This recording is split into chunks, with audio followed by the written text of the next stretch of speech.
Почитувани, почнуваме со демаскирање на Слободан Трендафилов, председател на Сојузот на синдикатите на Македонија и неговите соработници, со информации кои до нас ги доставија членови на ССМ кои се незадоволни од неговиот апашлук.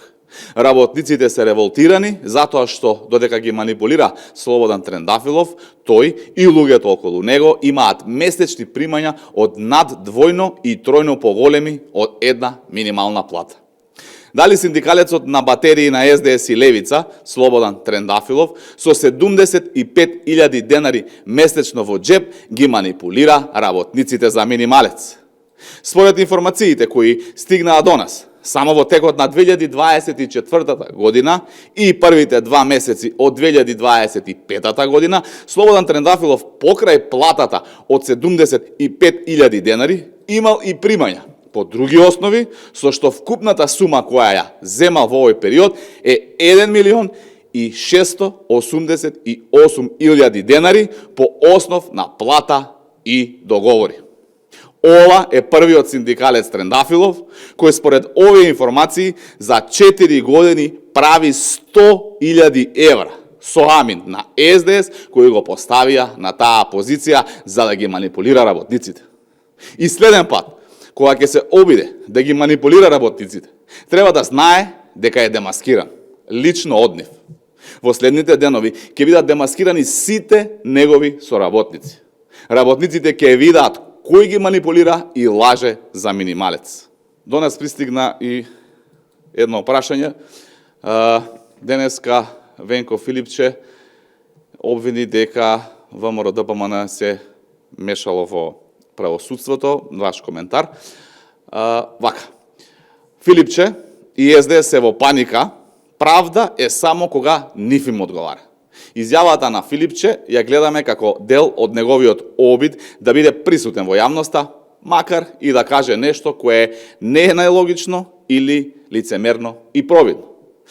Тие се директно виновни за состојбата во судството. Тој лично во владата на Заев има свој придонес во сето тоа.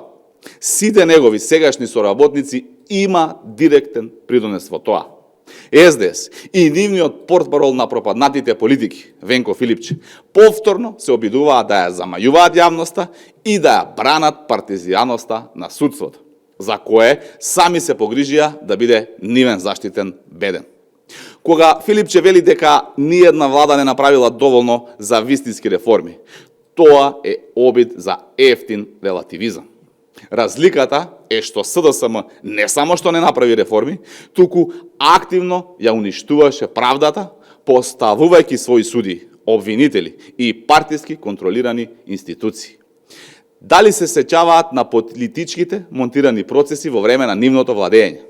Дали се сеќаваат на нивното независно судство, кое секогаш работеше во корист на нивните интереси?